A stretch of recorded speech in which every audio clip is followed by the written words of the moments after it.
우리 모든 성도님들의 영혼이 잘되고 범사가 잘되는 하늘의 복이 임하기를 간절히 소원합니다. 지난 시간 말씀을 잠시 복습해 보겠습니다.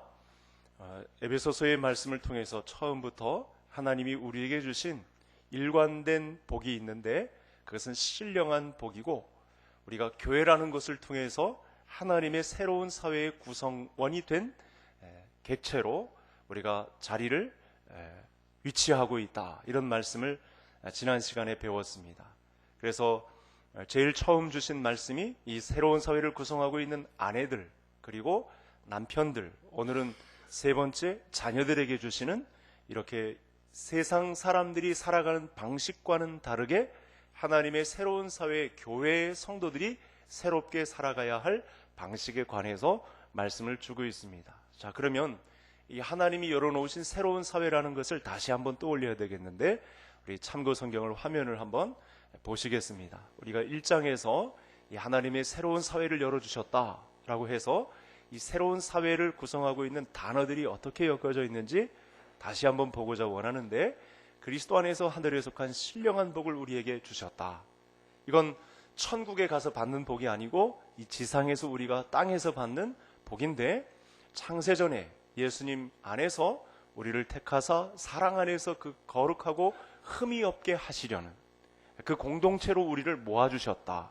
그리고 기쁘신 뜻대로 우리를 예정하셨는데, 예수 그리스도로 말미암아 예수님이 하나님의 독생하신 아들이신데, 그래서 하나님의 나라를 상속받는 분이신데, 우리도 자기의 아들들이 되게 하셔서, 예수 그리스도와 동등한 아들들이 되게 하셔서 하나님 나라의 상속을 받는 새로운 사회 구성원으로 조성해 주셨다라는 말씀까지 했고, 마지막으로는 이 하나님 나라의 새로운 사회를 구성짓는 결정적인 단어가 등장을 했는데, 하나님께서는 하늘에 있는 것이나 땅에 있는 것이 다 그리스도 안에서 통일되게 하셨다.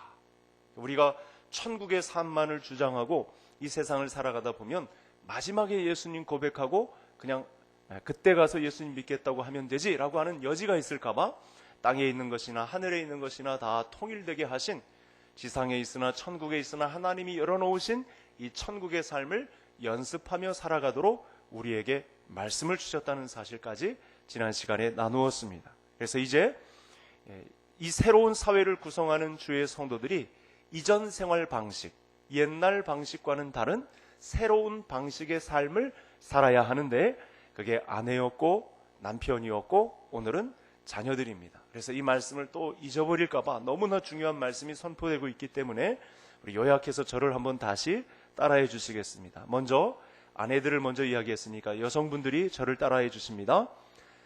존귀한 남편으로 복종하겠습니다. 자, 이게 처음 주신 말씀입니다. 잘 기억하셔야 됩니다. 이 자리를 떠나면 안 됩니다. 새로운 방식입니다. 남편에게 복종하는, 남편을 존귀한 분으로 여기고 복종하는 자리에 여성은 서 있어야 합니다. 자, 남편들은 고백합니다. 보배로운 아내로 사랑하겠습니다. 성경도 아내를 연약한 그릇으로 인정했기 때문에 아내를 보배롭게 여겨서 깨어질 그릇으로 알고 정성스럽게 사랑하는 일에 남편들이 헌신을 해야 된다. 새로운 방식을 주셨어요.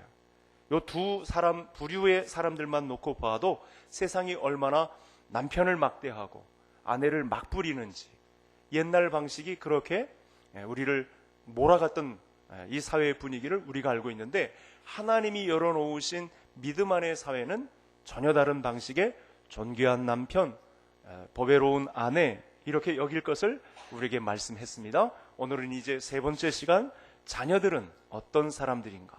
옛날 이전 방식이 아닌 하나님이 열어놓으신 새로운 방식의 자녀들은 어떤 변화를 받아 그 생활 방식을 써내려가야 할지 오늘 말씀을 통해서 살펴보고자 합니다. 성경에 등장하는 인물 중에 이런 하나님의 자녀의 뜻을 잘 알고 하나님의 뜻을 펼친 믿음의 사람들이 있습니다. 효를 잘 감당한 자녀들이 있습니다. 그 사람을 꼽으라면 요셉이라고 할 수가 있겠는데, 요셉의 모습을 잘 보면 사랑받는 자녀인데, 아버지가 어느 한날 17살, 17살 되었을 때 형들이 있는 도단으로 가서 점심밥을 좀 제공해주고 잘 있는지 안부를 묻고 돌아오라 하는 일에 순종해서 가는 모습을 보입니다. 그때 형들은 이때다 하고 이 시기하던 요셉을 붙잡아서 애굽의 종으로 팔아버립니다. 근데 종으로 팔려간 그때 요셉이 그래도 이 하나님의 말씀을 잊지 않고 자녀의 그 자리를 지켜낸 결과 이런 말씀이 성경에 기록되어 있습니다. 이 정도면 세상은 모든 의 다 끊고 피해 혈연 관계라도 다 끊고 정리하고 복수하든지 이런 식으로 해도 나는 가만히 있겠다 하는 그런 분위기가 조성되었지만 요셉이 역시 하나님의 사람으로 어떻게 부모를 공경했는지 성경은 마지막에 이렇게 기록을 하고 있습니다. 요셉이 그 아버지와 그의 형들에게 거주할 것을 주되 애굽의 좋은 땅 라암셋을 그들에게 주어 소유로 삼게 하고 그의 아버지의 온 집에 그 식구를 따라 먹을 것을 주어 봉양하였더라. 자기에게 해코지를 하고 노예로 판 형들과 또 그 일을 까마득하게 잊고 산 아버지, 원망과 불평하지 않고 끝까지 그들과 만났을 때 그 자리를 정확하게 지킨 하나님 나라의 새로운 사회인으로 어떻게 형제들과 부모님을 섬겨야 할지를 봉양하였더라 라는 말로 이렇게 장식을 하고 있다는 사실입니다. 예수님께서도 바로 이 효를 다하신 분으로 성경에 기록되고 있습니다. 공생의 시작 전까지 나사렛에서 어머니를 봉양했습니다. 십자가에 달리면서까지 예수님을 신경 썼습니다. 그 옆에 있던 요한에게 보라 내 어머니라. 나는 죽어서 가지만 내가 이 어머니를 받들어 섬겨야 한다. 이렇게 마지막 유언까지 주시며 효를 끝까지 다하신 분이십니다. 성경은 그래서 자녀의 도리가 어떤 것인지 분명하게 우리에게 알려주고 있습니다. 하나님 나라의 새로운 사회 자녀들은 순종과 공경으로 부모를 섬겨야 한다. 이렇게 제일 첫 번째 말씀을 주고 있습니다.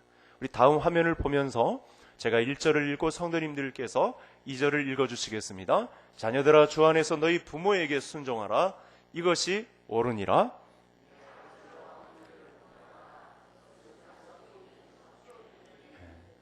믿음으로 사는 자녀들이 행해야 할 도리는 순종과 공경이라고 분명히 말씀을 주고 있습니다.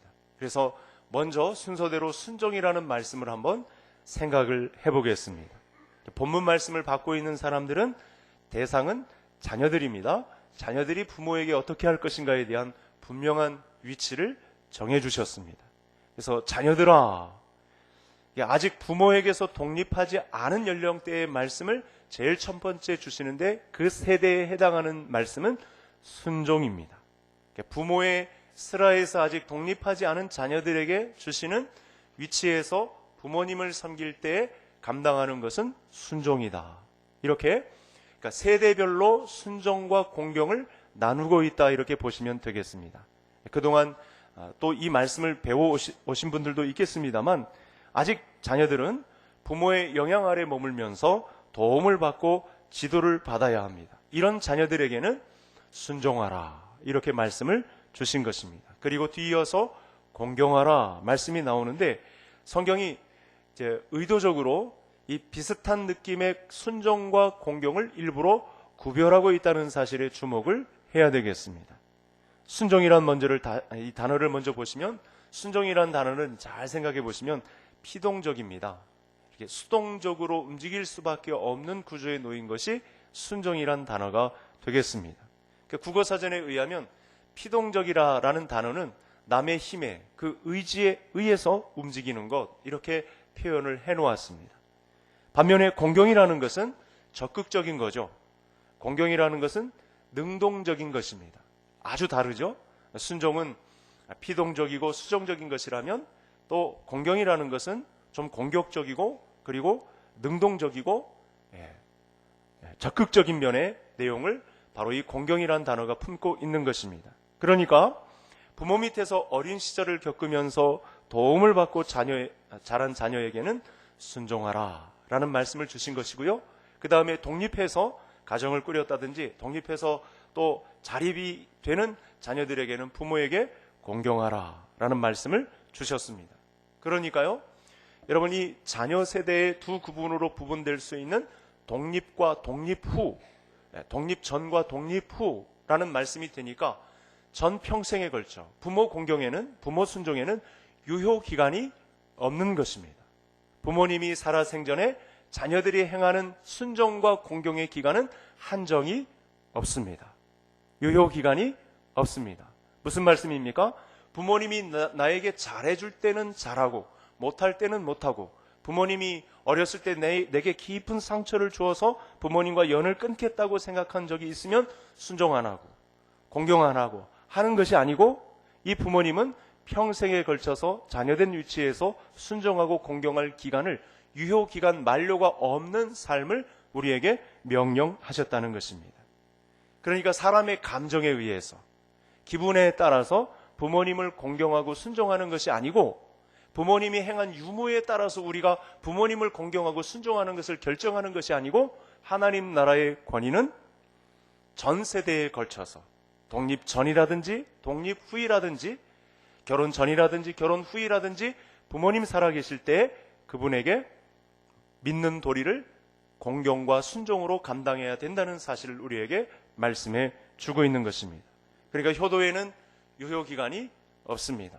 과거에 부모님이 나에게 한 것에 대해서 못마땅하게 여기고 내 기분과 감정에 따라서 그분을 섬기고 안 섬기고 하는 것이 아니라, 부모님이라고 하면 성경의 가르침은 유효기간 없이 순종과 공경을 기본적으로 감당하는 것이다. 이것이 새로운 사회를 구성받은 주의 성도들이 부모님을 상대하여 감당해야 되는 위치다. 적극적으로 내지는 수동적으로 할 때가 있겠지만 그때에도 순종과 공경의 원칙은 변함이 없다는 사실, 유효기간이 만료가 없다는 사실을 우리에게 말씀하고 있는 것입니다. 따라서 특별기간이나 때가 아니라 목숨 다하는 날까지 부모님이 살아계실 때 자녀된 도리를 순종과 공경으로 감당하는 우리 개성 가족들 다 되시기를 간절히 소원합니다. 자, 하나님께서 새로운 사회를 구성한 자녀들에게 부모님에 대해서 말씀하실 때 이 주목해야 될 단어가 하나 있습니다. 매번 말씀에 이 말씀이 등장을 하는데, 이 말씀이 전제되어야 우리가 하나님의 말씀을 순종할 수 있는 거죠. 아까 제가 일부의 말씀을 드렸더니 당장 어떤 분이 오셔서 부모님이 한쪽 편에서 제사드리라고 하는데 이 문제는 어떻게 해야 됩니까? 그러니까 그 말씀이 지금 1절에서 뭐라고 했냐면 주 안에서라는 단어입니다. 그러니까 주 안에서라는 단어와 부합하지 않을 때는 제사 드리는 현장에 사실은 성도님들이 없어도 되는 거죠. 그 전에 부모님을 순종함과 공경의 삶을 평상시에 잘 해도 되지만, 너 제사 드리니까 오늘 이 자리에 있어라 이렇게 할 때에는 사실은 주 안에서 거부할 수도 있는 것입니다. 이 말씀은 부모님에게 순종하고 그렇지 않은 부모에게는 순종하지 않아도 된다라는 그런 말씀으로 주신 것이 절대 아닌 것이죠. 주 안에서라고 하는 것은 주께서 열어놓으신 지혜 안에서, 주의 범위 안에서라는 말씀입니다. 주님 때문에 부모님께 순종해야 된다라는 말씀으로도 연결이 됩니다. 예수님께서 이 말씀을 명령하셨기 때문에 우리는 순종하는 자리에, 공경하는 자리에 자녀들이 배치되어야 한다는 사실입니다. 한 걸음 더 들어가 보겠습니다. 그리스도인들의 부모 공경은 이 세상의 윤리적인 차원을 넘어서는 공경이 되겠습니다. 그 근거가 무엇이냐면 우리가 하나님의 은혜로 거듭났습니다. 예수 그리스도의 십자가의 보혈의 공로로 말미암아 죽었던 자가 완전히 소생되었습니다. 새 사람이 되었기 때문에 이에 걸맞는 예수님을 주인으로 모시고 사는 우리가 되었기 때문에, 이 변화를 주신 주님 때문에 부모님께 순종을 하라는 사실입니다. 여러분, 부모 공경, 부모 순종을 할 수 있는 자리를 예수님이 핏값을 주고 새롭게 열어놓으셨습니다. 세상은요, 부모가 어떻게 한 것인가의 유무에 따라서, 자기 기분과 감정에 따라서 섬기고 안 섬길까를 결정하는 세상입니다. 유교에도 마찬가지예요. 그런 일들이 있습니다. 그러나 성경은 끝까지 나를 핏값으로 구원해 주신 그 안에서, 하나님의 아들 독생하신 성자 예수 그리스도 안에서 부모에게 순종할 것을 강력히 권고하셨기 때문에 우리는 이 말씀 앞에 순종하고 공경을 감당해야 된다는 사실입니다. 이렇게 부모에게 순종하는 것은 믿는 자의 마땅한 도리가 되겠습니다. 신앙이 있다고 하면서도 버젓이 부모에게 순종하지 않는 것은 믿는 자의 모습이 아닙니다. 부모의 상태가 어떠하느냐에 따라서 부모의 수준과 그 모습에 따라서 그가 내게 한 행태가 어떠냐에 따라서 부모를 어떻게 대우하는 것이 아니고 반응하는 것이 아니라 기본적으로 믿음의 측면에서, 근원적인 측면에서 이 일을 위하여 핏값을 흘리신 예수님 안에서 우리는 부모에게 순종하고 공경하는 자리가 마땅한 것입니다. 따라서 우리는 그리스도인임을 잊지 말아야 하듯이 마땅히 부모에게 순종하고 공경하는 자리가 마땅한 것을 받아들이는 우리 주의 성도들 다 되시기를 간절히 소원합니다. 이와 같은 측면에서 제가 어버이 주일이 되면 빼놓지 않고 성도님들에게 간곡히 부탁드리는 내용 하나가 있습니다. 저를 따라 하시겠습니다. 부모님을 뵐 때 하나님을 뵙는 것처럼. 왜 그렇죠? 하나님께서 부모에게 자기의 권위를 심어주셨기 때문에 그렇습니다. 지난 시간 아내가 왜 남편에게 복종을 해야 되죠?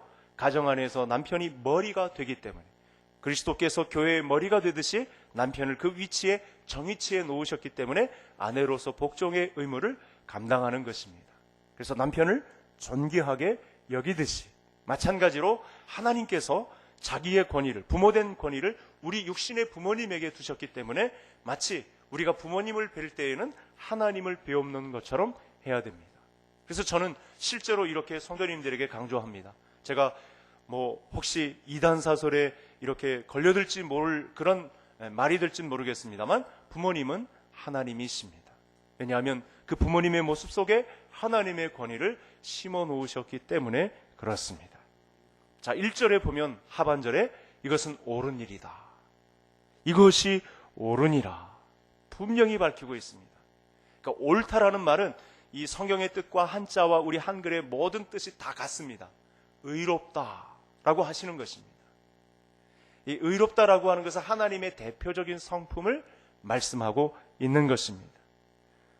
부모에게 순종하는 것이 하나님의 의로운 성품을 드러내는 것이다. 공식적으로 하나님께서 발표를 하고 계신 것입니다.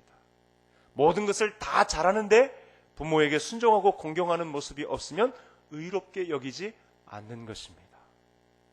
이게 구원의 심각성과 관련이 있는 내용이 되겠습니다. 하나님의 성품을 닮아 있는 자, 그리스도를 본받는 자가 되는 것이 우리 인생의 목적일진데, 여러분, 그것은 부모에게 순종하는 자에게 나타나는 것입니다. 하나님이 옳게 여긴다라고 했을 때 제일 먼저 어떤 게 이 기준이 되고 관건이 되겠습니까? 부모님을 섬기다 왔느냐. 그러니까 우리의 감정과 부모님이 일한 행태에 관해서 그것 때문에 내가 이 세상의 방식대로 부모님을 섬기고 안 섬기고 한 그 유무가 관건이 아니고, 하나님이 이미 먼저 부모님에게 그 권위를, 의로움을, 이 의로움의 기준을 여기에 두셨기 때문에 우리가 부모님을 섬기는 것입니다. 우리가 믿음 좋은 성도가 되기 위해서 교회 생활을 열심히 합니다. 성경도 보고 기도도 하고 또 열심히 봉사도 하고 훈련도 받습니다. 그런데 교회 생활과는 다르게 부모님을 공경하는 일을 신앙과 별개인 것처럼 생각하는 분들이 간혹 있으십니다. 부모를 공경하는 일과 영적인 일을 별개의 것으로 생각하시는 분들이 있는데, 하나님은 오늘 이 부모 공경과 관련해서 절대 구분짓지 않았다는 사실입니다. 부모에게 순종하고 공경하는 일은 하나님이 기뻐하시는 일이시고 동시에 영적인 일입니다. 여러분, 간혹 이 연중에 부모님을 섬기기 위해서 주일에 부모님을 찾아뵙는 분들이 간혹 있으신데, 저는 권장합니다. 부모님 살아계실 때 부모님의 안연함을 위해서 찾아뵙는 것, 저는 권장을 드립니다. 괜찮습니다. 시골 교회에서 부모님과 함께 예배를 드려도 괜찮습니다. 이 부분을 골로새서에서 어떻게 기록하고 있는지 바울 사도가 같이 쓴 본문인데 골로새서에서는 조금 다르게 우리에게 소개하고 있는데, 성경을 보시겠습니다. 같이 읽겠습니다. 자녀들아, 모든 일에 부모에게 순종하라. 이는 주 안에서 기쁘게 하는 것이니라. 아멘. 하나님의 새로운 사회를 구성해 가는 우리 자녀들에게 부모에게 순종하는 것은 부모를 기쁘시게 해드림과 동시에 하나님을 기쁘시게 해드리는 것입니다. 우리 교회 영구표어로 하나님을 기쁘시게 하는 교회가 되자고 이렇게 간판을 내걸었는데, 이때 가장 먼저 평가가 되는 것은 부모님에게 순종과 공경을 감당했느냐? 그 교회가 부모님을 잘 섬긴 자들이 있는 교회였느냐? 이것으로 평가를 하신답니다. 부모님을 기쁘시게 하는 것은 하나님을 기쁘시게 하는 것입니다. 그러니 부모님의 얼굴에 하나님의 모습이 있는 것입니다. 하나님은 주의 자녀들이 하나님을 닮은 모습으로 살아갈 때 기뻐하십니다. 하나님께서 기뻐하시기를 간절히 바라기 때문에 나를 통해서 하나님께서 기뻐하시고 영광 받으시기를 원하십니다. 성경은 우리 부모에게 순종할 때 하나님이 기뻐하신다 말씀하고 있습니다. 자, 위의 내용을 종합해 볼 때 여러분, 부모에게 순종하고 공경하는 것은 인간 차원의 도리를 넘어선 하나님 나라의 정확한 기준이 되고 있음을 말씀하고 있습니다.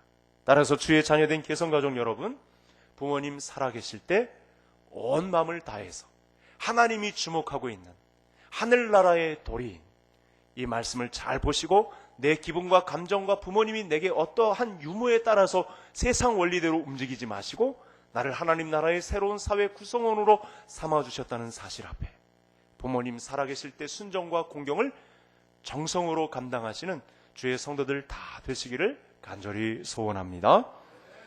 자, 화면을 보시면서 우리 마지막 3절 같이 읽겠습니다. 이로써 내가 잘 되고 땅에서 장수하리라. 여러분, 부모에게 순종하고 공경하면 일단 이 세상 사람들 중에 나는 바쁘고 시간이 없고 손해본다 이렇게 생각하는 경향의 사람들이 있습니다. 일정 부분 내가 어렸을 때 부모님을 순종했다면 나는 이제 독립했으니 부모님을 신경 쓰지 않아도 된다는 사상을 가지고 이 세상의 바쁨에 이 세상의 풍조에 얹혀서 떠밀려서 그런 경향 속에 지내는 자녀들이 있습니다. 어떻게 하다 보니 내가 시간이 없어서 어떻게 하다 보니 세상의 바쁨에 내 삶을 내어놓다 보니 부모님을 순종하고 공경하는 일이 드물어졌습니다. 이거 어떻게 합니까? 부모님들도 그냥 자녀가 바쁘겠거니 라고 그렇게 여기는 부모님들도 있으십니다. 그러나 우리는 세상 풍조에 떠밀려 사는 인생이 아니요 하나님이 정확하게 기준을 세워놓으신 하나님 나라의 새로운 기준을 가지고 살아가는 자녀들입니다. 성경은 이렇게 말합니다. 순종하고 공경하는 자녀에게는 큰 복을 가져다 준다. 내가 잘되고 땅에서 장수하리라. 여러분, 부모님을 공경하라는 말씀은 이미 역사가 오래되었습니다. 모세가 출애굽해서 시내산에서 새로운 사회를 향해서 가는 주의 성도들에게 시내산에서 말씀을 받아서 공포했는데 사람들에게 해당하는 하나님에게 해당하는 네 가지의 말씀을 하신 다음에 제일 처음으로 약속 있는 첫 계명을 우리에게 주셨는데 그것이 부모를 공경하라 라는 말씀을 주셨습니다. 자, 이 말씀 출애굽기 20장 12절 다 같이 읽겠습니다. 내 부모를 공경하라. 그리하면 내 하나님 여호와가 내게 준 땅에서 내 생명이 길리라. 아멘. 그러니까 에베소서를 기록한 바울이 자기 생각에 의해서 이걸 집필한 것이 아니고 출애굽기 20장에 명시된 역사가 오래된 하나님의 마음을 이제 출애굽 공동체, 이제 가나안 공동체를 향해서 가는 새로운 사회를 구성하고 있는 이 민족에게 사람에게 해당하는 약속 있는 첫 계명을 주셨는데 그것이 바로 부모를 공경하라. 그리하면 내 생명이 길리라고 하는 큰 복을 우리에게 명령해 주셨다는 것입니다. 부모를 공경하는 것은 그래서 계명으로 주어졌습니다. 계명으로 주어졌다는 것은 내 기분 감정이 좋을 때는 하고 그렇지 않을 때는 안 하고 하는 내용이 아닙니다. 계명은 명령입니다. 반드시 필연적으로 지켜야 되는 말씀으로 하나님께서 우리에게 약속 있는 첫 계명으로 주셨다는 것입니다. 부모가 공경을 받을 때는 하고 그럴 만한 자격이 없을 때는 하지 않고 그런 부모의 자격 유무에 따라서 우리가 움직여지는 것이 아니고 기본적으로 하나님의 나라의 새로운 사회를 구성한 종들에게는 기본적으로 물론 육신의 부모는요 우리에게 평생을 거쳐서 헌신하는 분들도 있지만 사실은 부모의 자격 없게 행동하는 인간이기에 그런 자리에 죄인된 모습으로 서 있는 부모님들도 있습니다. 그런데 그런 인간의 감정과 그의 이 생활 패턴, 행동 유무에 따라서 우리의 자리를 결정시켜 놓지 않고 제일 먼저 주신 약속 있는 첫 계명 속에 자녀들이 위치하고 배열되어야 할 자리를 두셨는데 그것이 순종과 공경의 삶으로 드리라고 말씀을 주신 것입니다. 이에 약속을 덧붙여 주심으로 이 계명을 준수하고 따르는 자에게는 복이 임할 것을 우리에게 말씀을 주신 것입니다. 따라서 신자들은 부모를 공경하는 것이 내가 이 땅에서 하나님의 복을 받는 통로가 된다는 사실을 명심해야 합니다. 이 땅에서 복을 받지 않는 통로는 반대로 부모님을 제대로 섬기지 않는 것에 있습니다. 모든 문제가 다 얽혀 있습니다. 약속 있는 첫 계명이기 때문에 첫 단추를 풀지 못하면 모든 복이 다 가려지게 되어 있습니다. 오늘 저의 온 열심을 담아서 제가 할 수 있는 성도님들에게 설득할 수 있는 모든 이해를 다 구하면서 성도님들에게 간곡히 부탁을 드립니다.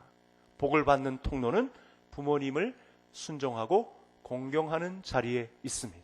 이 문제 풀려지지 않으면 절대 복이 열려지지 않습니다. 3절을 잘 보시면 잘 되고 땅에서 장수한다라는 말씀이 있는데요.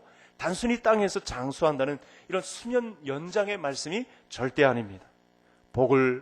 복된 삶을 오래 누리게 된다라는 측면의 말씀을 이야기합니다. 내가 하나님의 말씀을 깨닫고 부모님을 섬기기로 작정하고 덤벼드는 그 순간 복의 연장 기간이 늘어나게 된다. 이게 부모님을 섬기면 수명 연장이 된다 이게 아니고 복을 받는 연장 기간이 늘어나게 된다라는 엄청난 말씀이 쏟아진 것입니다. 그러면 우리가 어떻게 부모님을 순종하고 공경할 수 있을까요? 이 말씀으로 이제 말씀을 닫으려고 합니다. 성경에서 요셉을 비롯해서 부모 공경 효의 위치를 잘 위치 배열해서 섬긴 사람들의 모습이 있습니다. 그때 제일 먼저 나타난 모습이 있습니다. 지금까지 드린 내용의 말씀을 다시 종합해서 드리는 말씀인데 부모의 권위를 인정해 드려야 합니다. 여러분, 아내가 먼저 지은 남편에게 복종하는 위치를 배열하라 라고 했던 말씀이 기억나시죠? 똑같습니다. 부모님이 우리의 머리가 되시기 때문에 그 권위를 인정해야 되는 것입니다. 부모님은 지금까지 어떤 인생을 살아오셨든지 간에 이유 여하를 막론하고 부모님은 자식들을 생각하는 마음이 끔찍합니다. 우리가 아무리 부모님에게 순종하고 공경한다 한들 부모님의 마음을 다 헤아릴 수가 없다는 말씀입니다. 하나님과 우리 성도와의 관계에서도 똑같습니다.